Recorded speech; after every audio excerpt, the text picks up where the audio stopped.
Praise the Lord.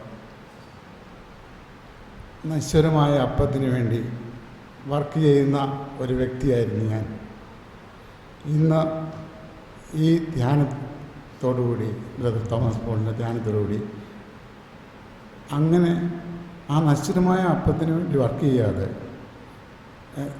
നിത്യതയിലേക്കുള്ള ആ നിത്യജീവന് വേണ്ടി നമുക്ക് വേണ്ടി യേശുനാഥൻ കരുതി വച്ചിരിക്കുന്ന ആ നിത്യ സൗഭാഗ്യം എങ്ങനെയാണ് നമുക്ക് കൈവരിക്കാൻ പറ്റുന്നതെന്ന് ഇപ്പോൾ നമുക്ക് വെളിപ്പെട്ട് കിട്ടിക്കൊണ്ടിരിക്കുകയാണ്. സങ്കീർത്തനങ്ങളുടെയും പഴയ പ്രവചനങ്ങളിലൂടെയും നമുക്ക് ഒത്തിരിയധികം മെസ്സേജുകൾ കിട്ടിക്കൊണ്ടിരുന്നു യേശുനാഥനെ പറ്റി.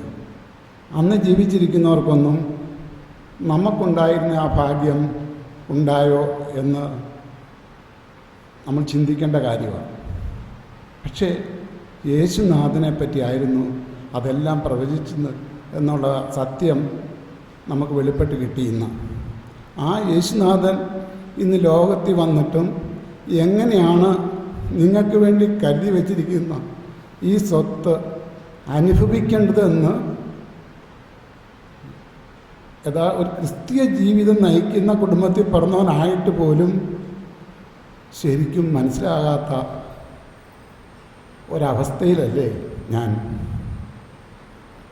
നന്മകളൊക്കെ ചെയ്യുന്നുണ്ട്, പാപം ചെയ്യാതെ കഴിയണമെന്ന് ആഗ്രഹിക്കുന്നുണ്ട്. യഥാർത്ഥ മൂല്യതയിൽ നിന്ന് അകന്നു നിന്നുകൊണ്ടാണ് ഇത് ചെയ്യുന്നത്. ഒരു ക്രൈസ്തവനായിട്ട് പോലും യേശു എനിക്ക് വേണ്ടി ചെയ്തിരിക്കുന്ന ആ സുഭിക്ഷകരമായ ജീവിത യാഥാർത്ഥ്യത്തെപ്പറ്റി എങ്ങനെയാണ് ഒന്ന് വെളിപ്പെട്ട് കിട്ടുക? റിയലി അത് ദൈവത്തിൻ്റെ കൃപയാണ് എന്ന് പറഞ്ഞാൽ എനിക്ക് മനസ്സിലാക്കി കിട്ടി. ദൈവം മനുഷ്യനിലേക്ക് ഇറങ്ങി വന്ന് നമ്മളിൽ വാസമുറപ്പിക്കുന്നു എന്ന സത്യം തിരിച്ചറിയുമ്പോൾ നമ്മുടെ ജീവിതം ധന്യമായി. ഈശോയ്ക്ക് സ്തുതി.